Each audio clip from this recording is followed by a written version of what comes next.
साथियों, पूरे विश्व में युद्ध की स्थिति है। चाहे वह बेरोजगारी के खिलाफ युद्ध हो, भूखमरी के खिलाफ युद्ध हो, इजराइल और हमास के बीच में युद्ध हो रहा हो, सीरिया में चल रहा हो, आर्मेनिया और अजरबैजान के बीच में चल रहा हो, छोटे मोटे हर जगह चल रहे हो, भारत के अंदर भी चल रहे हैं छोटे छोटे। और कोरोना वायरस के खिलाफ, महामारी के खिलाफ हो। इस महामारी ने तो भारत में नरसंहार का रूप ले लिया है। जी हां, नरसंहार मतलब होता है एक सुनियोजित तरीके से सैकड़ों हजारों व्यक्तियों की हत्या ही तो है। कल आरएसएस के प्रमुख ने कहा कि हम लोग सो गए थे, हम आराम करने लगे थे, हम भूल गए थे कोरोना वायरस के प्रथम संक्रमण के बाद से, और उसका नतीजा आज हमें भुगतना पड़ रहा है। लीपापोती करने की कोशिश है साथियों, बात अलग है। इसकी चर्चा नहीं है कि ये हुआ क्यों। आपको पता होगा, पहले भी मैंने इसकी चर्चा की थी, हर जगह लिखा हुआ है। और जब पहला दौर कुछ थमा, ग्राफ नीचे आया, तो हमने लंबे लंबे भाषण दिए। हम विश्व को मदद कर रहे थे। जो अभी पता चला है, ऐसी कोई मदद नहीं है। जितने भी टीका बन रहे थे, वह वास्तव में विदेशी कंपनियां भारत में बना रही थी, और उसका करार था कि इसका इतना हिस्सा वो अपने देशों में या दूसरे देशों में बेचेंगे। उसमें भारत का कोई कंट्रोल नहीं था। वो बनाने में भारत सरकार का एक पैसे का भी योगदान नहीं था। जी हां साथियों, और हम बड़ी बड़ी बातें कर रहे थे। जहां तक स्वास्थ्य सेवा का हिसाब है, कल ही एक मैं वीडियो देख रहा था, द्वारका नई दिल्ली में जो तथाकथित मोहल्ला क्लिनिक बन रहा है, भरपूर प्रचार है आम आदमी पार्टी का, दिन रात प्रचार चलते रहता है। प्रचार पर याद आया, अरबों नहीं खरबों रुपये खर्च हो रहे हैं मोदी सरकार द्वारा, आम आदमी पार्टी द्वारा, कांग्रेस की जहां अभी सरकार है वहां पे, विपक्षियों की, मतलब कांग्रेस और भाजपा को छोड़ दो, उनकी सरकार जहां पे है, कम है लेकिन है। यदि केवल प्रचार में उतने पैसे ना लगाए रहते, चुनाव के प्रचार में उतने पैसे ना दिए गए रहते, सोशल मीडिया पे पेड ट्रोल्स को पैसे ना दिए गए रहते, तो हमारी स्वास्थ्य सेवा आज से 5 गुना 10 गुना बेहतर हो सकता था। शिक्षा व्यवस्था उससे बेहतर हो सकता था। स्त्रियों के सुरक्षा में जो खर्च करने की जो क्षमता को कम किया गया, उसको 5-10 गुना बढ़ाया जा सकता था। तो खैर, मैं मोहल्ला क्लिनिक की बात कर रहा था, वहाँ का एक वीडियो देख रहा था। उसके आसपास से तो कई बार गुजरा, लेकिन देखा नहीं था। दरवाज़ा टूटा हुआ है, बाथरूम में जंक लगे हुए, गंदगी है। बाहर में श्री अरविंद केजरीवाल का फोटो है, मुस्कुराते हुए बीमारों का है। अंदर में कोई नहीं है, कुछ है ही नहीं, खत्म है। प्रचार है। सच्चाई जो है, मूर्त सच्चाई हमेशा सच होता है। मूर्त मतलब जो खास खास घटनाएं होती है, जैसे इस द्वारका मोहल्ला क्लिनिक के बारे में आपको बताया गया। अमूर्त सच्चाई क्या है कि दिल्ली में आम आदमी पार्टी के सरकार ने हजारों लाखों लोगों को मुफ्त में मेडिकल फैसिलिटीज दी गई है। यह अमूर्त है। 1-2 जगह दी भी गई होगी, कई जगह दी गई होगी, और उसके बदौलत ये सारे के सारे को बाकी ढक देते हैं। कुछ सिपाही दिखते हैं कि उन्होंने कैदियों की बड़ी मदद की, सड़क पे पीटा नहीं, उन्हें प्यार से समझाया, मास्क लगाओ। यह मूर्त घटनाएं हैं, सही है, इसमें कोई संदेह नहीं है। अमूर्त क्या है कि सारे भारत के सिपाही बड़े अच्छे हैं, जनसेवक है, जनता के दोस्त हैं, जबकि जनता किसी भी थाने में जाने में, पुलिस में कंप्लेन करने में जब जाती है, हवा निकल जाती है, कांपते हैं, डरते हैं। ये मालिक हैं। कोई भी एसएचओ शायद ही एक मिल जाए हजारों में जिसका पहला सवाल यह ना हो कि कितने पैसे की से संबंधित और कितने पैसे तुम हमें खिलाओगे, दोगे। मूर्त सच और अमूर्त सच में बहुत अंतर है। आज पूरे भारत में अमूर्त सच की बात की जा रही है, अमूर्त मूर्तियां दिखाई जा रही है। गैस जो नालों से निकल रहे उसे चाय बनाया जा रहा है, हवा से ऑक्सीजन निकाला जा रहा है। रामदेव कहते हैं हवा में तो ऑक्सीजन बहुत है, अलग से बनाने की क्या जरूरत है। खैर चलिए, तो साथियों मैं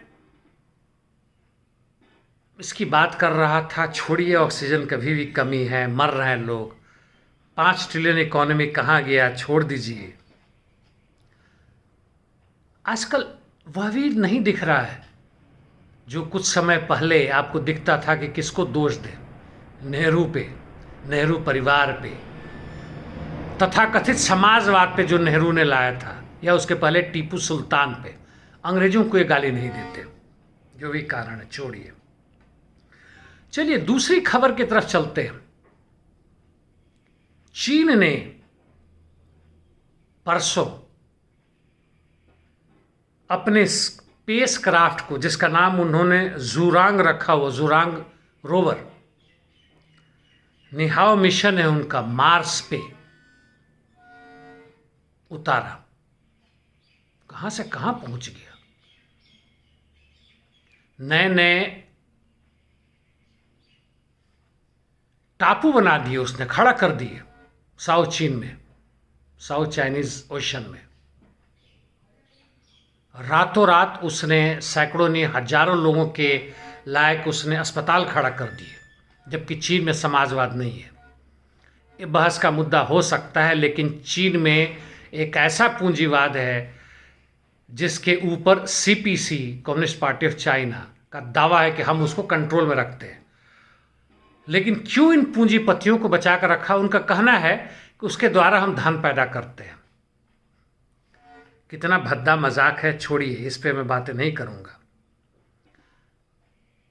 अगला अंतर्राष्ट्रीय खबर है इजराइल और गाजा पट्टी की लड़ाई। गाजा पट्टी एक छोटा सा शहर टाइप है जहां फिलिस्तीन रहते, इसकी चर्चा पहले भी कर चुका हूं, 7-8 दिन हो गया। और इजराइल की शक्तिशाली सेना पूरे ताकत से उसे बर्बाद कर रही है। वहाँ के बिल्डिंग, वहाँ के बच्चे, वहाँ की औरतें, और तथाकथित वहाँ के जो लड़ाकू हैं जिन्हें वो कहता है कि वो आतंकवादी है, जो चुन के आए हैं। यह महत्वपूर्ण नहीं है, लड़ाई और भी जगह चल रहा है, जैसे मैंने बताया।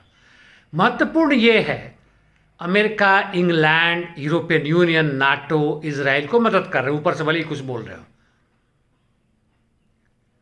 अंदर से सऊदी अरेबिया भी उसके साथ है। कोई अंतर नहीं पड़ता कि मुसलमान के खिलाफ यहूदी हैं कि यहूदी के खिलाफ मुसलमान, कोई अंतर नहीं पड़ता है। वहाँ पूंजी बोल रहा है।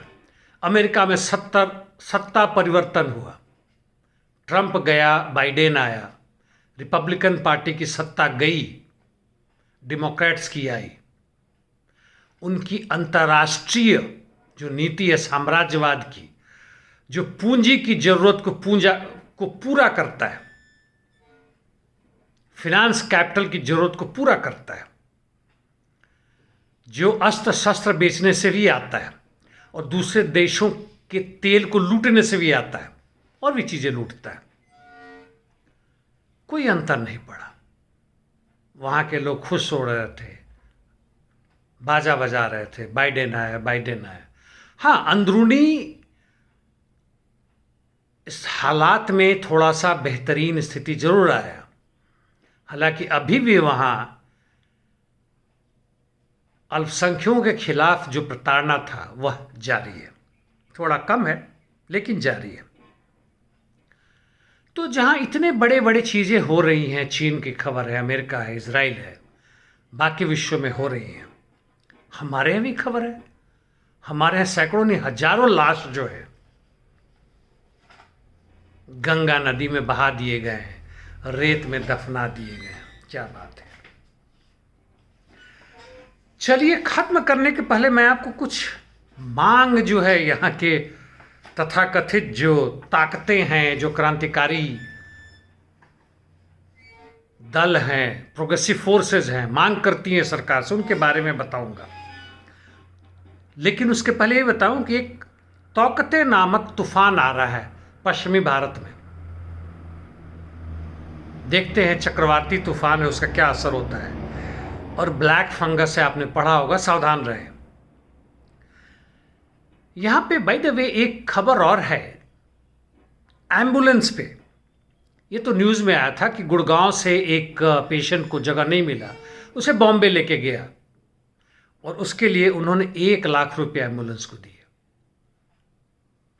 दूसरा यही है कि गुड़गांव से दिल्ली के हॉस्पिटल में, जी हाँ, हमारे जान पहचान के लोग हैं, और उन्हें एम्बुलेंस नहीं मिल रहा था, फाइनली मिला 1 लाख रुपया। आपदा में अवसर।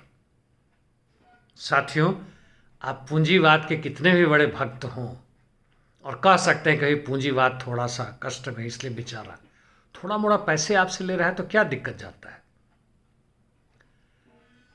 हाँ, चलिए ठीक है। और बंगाल में लॉकडाउन है और भीड़ लगी है शराब के दुकान पे। तो चलिए, मैं थोड़ा जो नोट किया है, कुछ अपने दिमाग से ही करके है, जो डिमांड करके आता है। Resign PM, resign CM, provide employment,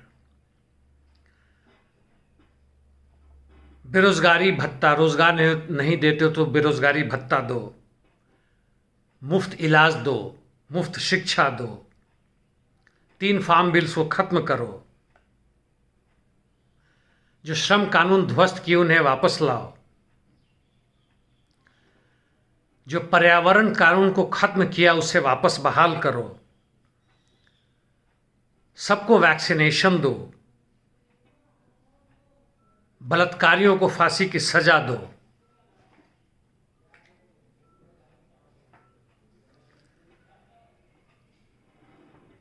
media को स्वतंत्र करो,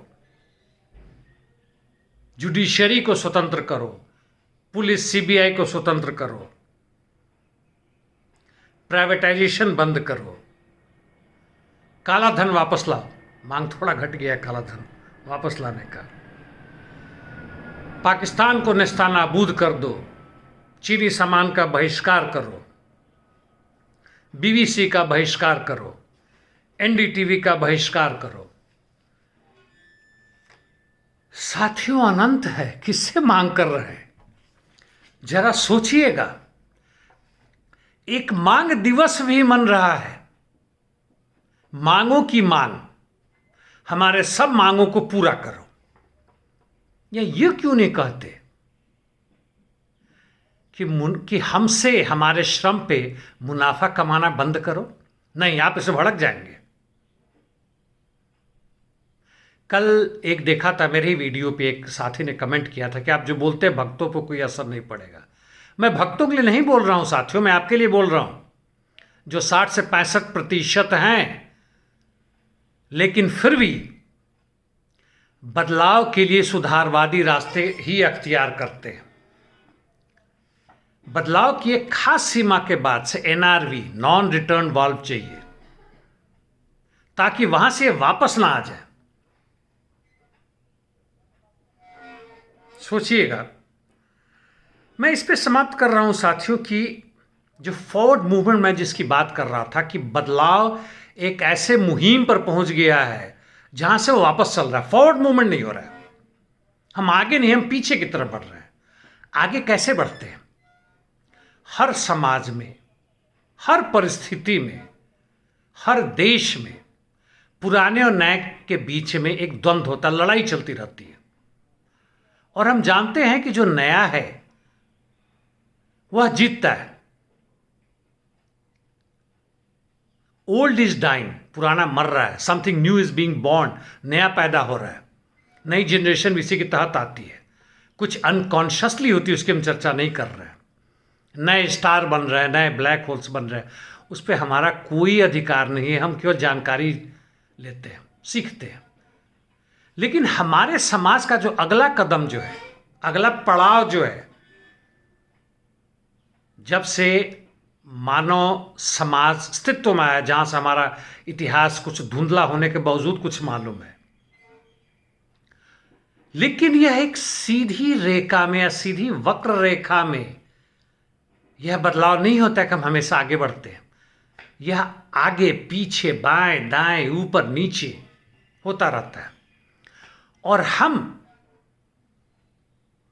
जो शिक्षित हैं, जो एजुकेटेड हैं, यदि उसको ना समझे, इस नियम को ना समझे, तो फिर हम प्रतिगामी शक्तियों के साथ जुट जाते हैं। नई शक्तियां, नई विचारधारा, आधुनिक विचारधारा,